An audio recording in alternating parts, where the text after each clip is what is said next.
The purpose of this video is for me to explain the attitude about behavioral economics that drives me nuts. And so partially this is about a personal preference and a personality quirk of mine, but it's also partially a conversation about how we talk about different groups of people. The attitude that drives me nuts is the attitude that economists are so stupid because they assume rationality or because they model things in a way that's structured. And you do sometimes see this in behavioral economics, the attitude that like those economists are stupid, but behavioral economists realize that people are irrational.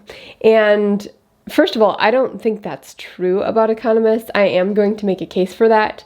But even if it were completely true about economists, I think that attitude is a real problem for a number of reasons. The basic idea here is that I am allergic to contempt. Here's where I'm going in this video. First, I'm going to ask, what is contempt?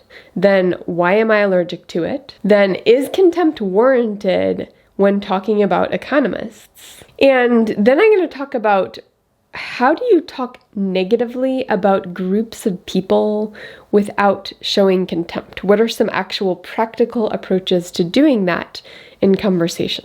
And I'll also cover what are some troublesome things about the fact that I dislike contempt so much, because I'm unreasonably averse to it. First of all, what is contempt? The definition that I like to use is that it's treating people as if they are morally inferior, intellectually inferior, or beneath consideration. And as a matter of tone, it sounds like, ugh, those people. That's one way it can sound, like a sense of disgust toward the other. So that's basically what I'm talking about when I talk about contempt. Now, why am I so allergic to it? I think there's actually some really good reasons. For one, I actually do think this is one part of the growing mental health crisis.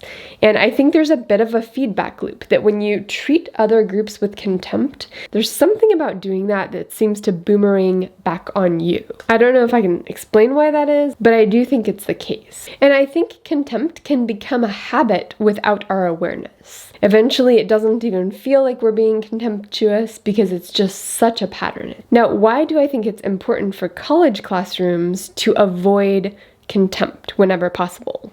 There's a couple of reasons. One is colleges create leaders, people who are going into positions of management and politics and law. And part of what we're trying to build in our students is the qualities that will make just leaders. And an attitude of contempt, it sets you up to use power in ways that are unjust, leads people with their experience in mind and not with the sort of contemptuous force that leads to injustices. I also think it's just helpful in the classroom to have spaces where we practice with intentionality good habits. And avoiding contempt, I think, is just a good habit. But overall, my aversion to contempt is definitely part of my personality. I mean, we know that people have hard edges. They have things that they overreact to, things that they're cool with, and that's pretty quirky. Everybody's pretty quirky. This is just one of my quirks, is that I really do not like contempt. And in this case, the contempt is for economists, which I am an economist. Now, this contempt often comes in the form of, those economists are stupid, we behavioral economists know better, but I don't think that's valid. So I want to explain, why do I think it's actually invalid to treat economists, including classical economists who were sort of stuck in the classical framework, why do I think that is not a cool thing to do? And I want to set this up by saying, you can critique people without treating them with contempt. As a matter of fact, I think that skill is essential. If students don't leave college with that skill, we have a problem. So here's my reasons why I don't think behavioral economists should treat other economists with contempt. One is, most economists I've talked to do not believe that people are rational. I mean, I haven't seen an official survey of economists, but my guess is a very, very small share of economists actually believe people are rational. Now, some of them believe that rationality is a good methodological tool for approximating people's behavior. That is something that we see a lot among economists. And there's other areas where behavioral economists and classical economists might clash a little bit, and I think those are sort of up for debate. Let me give an argument for why the classical economists who reject some of the cool updates to our models that I prefer, why are those people actually valuable and essential and not people we should look down on as being intellectually or morally inferior? And this is the fact that people have different roles. We don't want a society where everybody thinks the same way.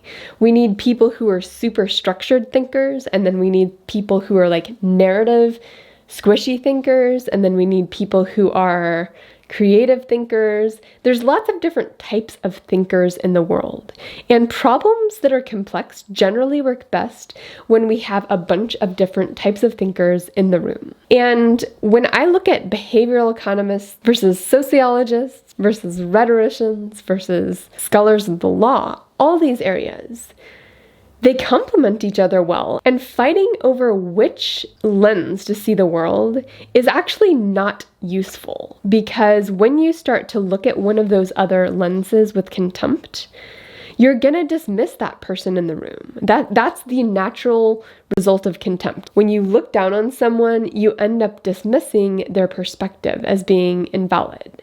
And if you do that, you're gonna lose out on a lot of really good points and perspectives in solving policy. And another reason here not to dismiss those economists that think differently than you is because you're not going to be able to convince them. If you're trying to sort out truth and you truly believe they're wrong, if you treat them with contempt, the natural human reaction to that is to get up in arms and fight. If you want them to be open to your perspective, you have to treat them with respect. And I think the growing habit of contempt is leading to almost a growing crisis of disrespect. And I don't want that to happen between behavioral economists and classical economists. It's not necessary, it's not productive. Which leads to the question, how can you critique a group and their ideas and believe that they're truly wrong without treating them with contempt? What is the trick there? All right, well, I think there are a couple of tricks that help. One is to keep your eye on the value that they add despite the points when they're wrong. And this has to do with salience. Of course, behavioral economics really does focus on what is salient to us when we're thinking through a situation. And when you're arguing with someone you disagree with, keeping salient the really valuable part of their perspective that challenges you and helps you to grow, having that be just as big as the critiques you have of them, I think is a good technique for approaching conversation with those people.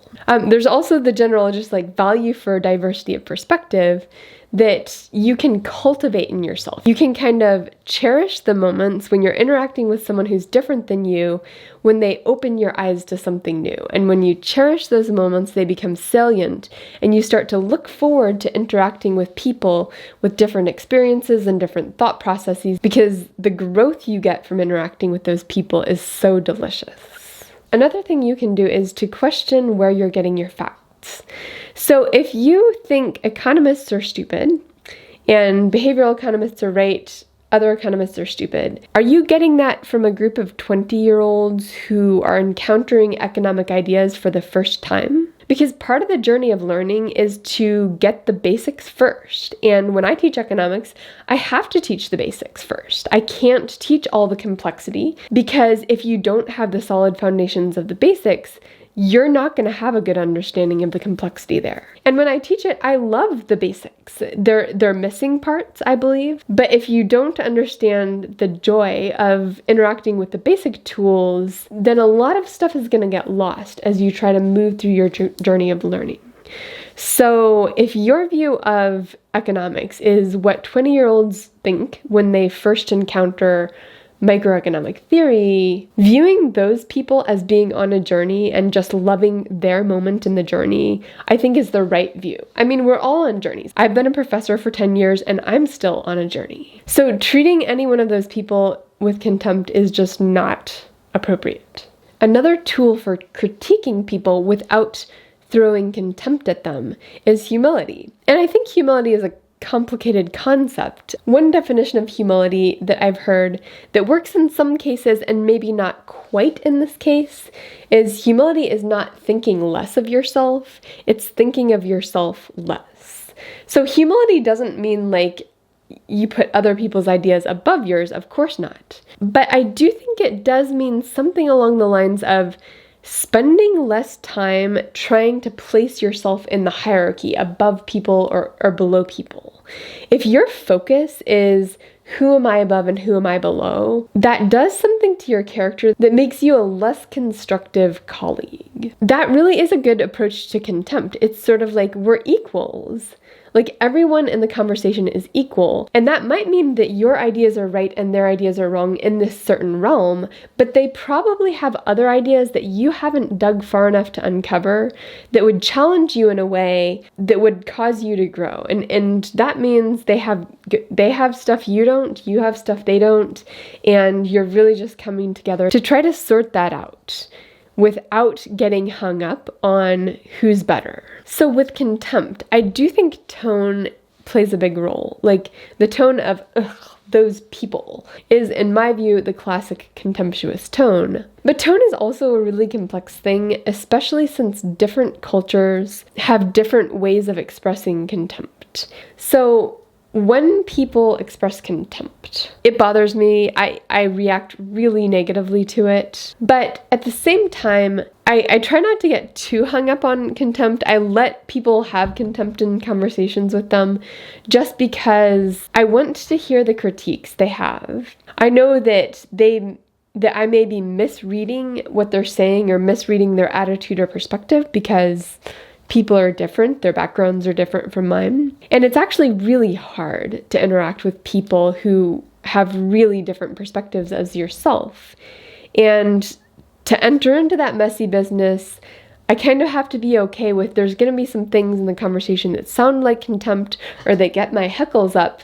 Perhaps they sound like contempt towards a group I belong to, like economists. And I need to be okay with that if I'm going to just enter into the messy business of growing intellectually. So I guess I'm just explaining here why I do react negatively when people look down on economists and set up behavioral economists as being intellectually superior. I think it's generally an incorrect perspective of how economists think. So I hope you found this helpful. If you're a behavioral economics student, I hope you at least try to avoid expressing contempt toward classical economists and instead view them as people who have a different perspective that has the potential to challenge you.